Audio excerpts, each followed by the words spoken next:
tinggal gercepnya anggota itu. Nah ini jadi pertanyaan masyarakat juga, ya koreksi juga untuk kepolisian, terutama Jakarta Timur. Ya, jadi yang seperti itu seharusnya cepat geraknya. Sampai muncul di media itu no viral, no justice. No viral, no attention, no justice. Nah, di macam-macam lagi istilahnya. Apa viral dulu baru kemudian cepat gerakannya.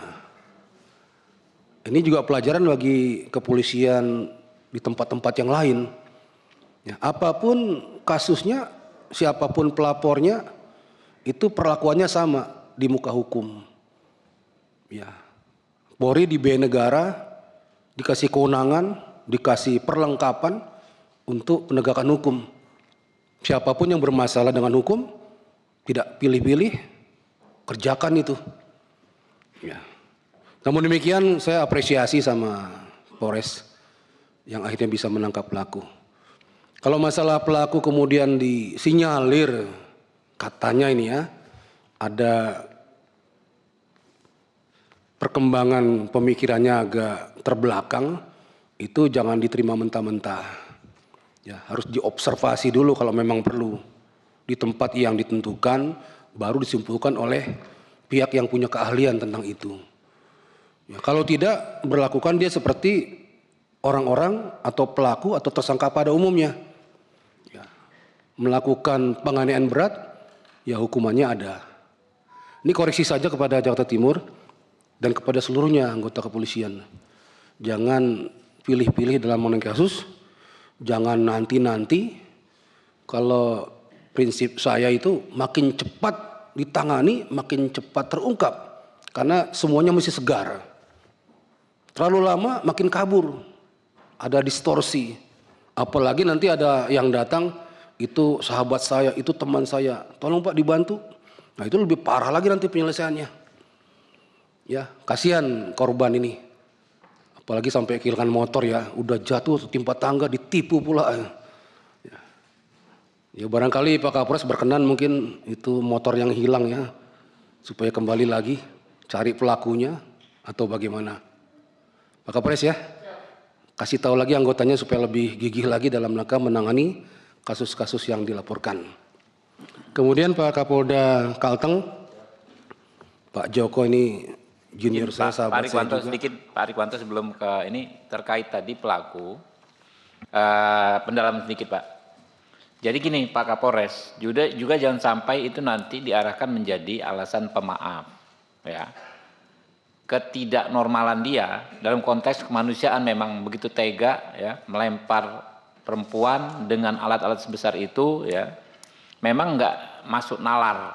Tapi dalam konteks hukum saya sangat yakin orang ini bisa bertanggung jawab secara hukum Pak. Jadi kita minta tolong ya Pak ya, diperlakukan sebagaimana tahanan yang lain. Ditahan kan ya sekarang Pak? Ya, ditahan sebagaimana tahanan yang lain. Jangan ada keistimewaan apapun kepada orang ini. Ya, itu ya Pak ya, minta tolong dipastikan. Oke lanjut Pak Irwanto. Terima kasih pimpinan. Pak Joko, Pak Kapolda. Siap. Ya, ini junior saya, sahabat juga sama saya. Ya beliau bagus dalam karirnya. Ini menjelang setahun terakhir ada masalah ini.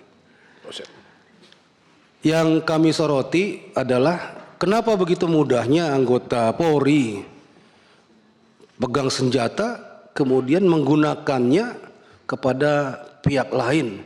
Ya kalau kita lihat ceritanya tadi itu mudah saja dia putar sana, totot tor, putar lagi totot dor. Ini nggak umum, ya mafioso aja nggak begitu mungkin. Ini anggota Polri kok seperti itu? Ada apa di situ? Coba digali, gali kembali, bukan hanya kepada tersangka yang sekarang, tapi kepada anggota seluruhnya.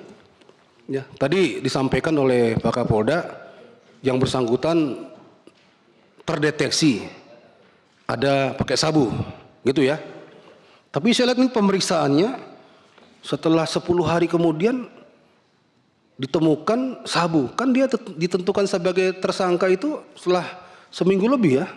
Tapi diambil urinnya mungkin darahnya ada sabu ya. Nah, pada waktu melakukan ada sabu nggak di situ? Ya, ini kan setelah ditangkap, dicek ada sabunya. Waktu melakukan ada sabunya nggak? Atau ada cerita dia rutin menggunakan sabu?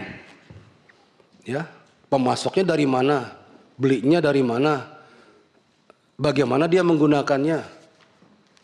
Dan yang saya lihat di sini, yang bersangkutan itu tugas luar ya, pengamanan objek vital, pengamanan bank. Jadi jarang sekali ketemu kesatuannya. Kalau tugas baru dikasih senjata, selesai tugas diambil kembali. Kemarin ada yang melanggar SOP ya, sudah lepas tugas masih pegang senjata. Dan dia mainkan senjata itu untuk melakukan perampasan mobil. Nah, anggota-anggota yang di luar tugas pokoknya ini, tugas tambahan pengamanan objek vital itu kadang-kala jarang sekali dapat sentuhan arahan dari pimpinannya. Bahkan kadang-kadang kelewatan, loose. Jarang sekali harus bagaimana tugas yang baik, SOP-nya bagaimana dan seterusnya dan seterusnya. Ini yang suka kejadian di mana-mana, akhirnya merusak nama Polri itu sendiri. Ini arahan juga bagi Polri secara umum untuk anggota-anggota yang sudah rutin apel itu tetap jangan hilangkan pedoman-pedoman kerja yang sudah ada. Ya, anggota kita itu, anggota Polri itu perlu sentuhan, touching. Ya, tanyakan keluarganya, tanyakan rumahnya di mana, ya, tanyakan makannya apa, sudah nikah belum dan lain-lain, sampai kepada yang sifatnya profesional. Tugas pokoknya di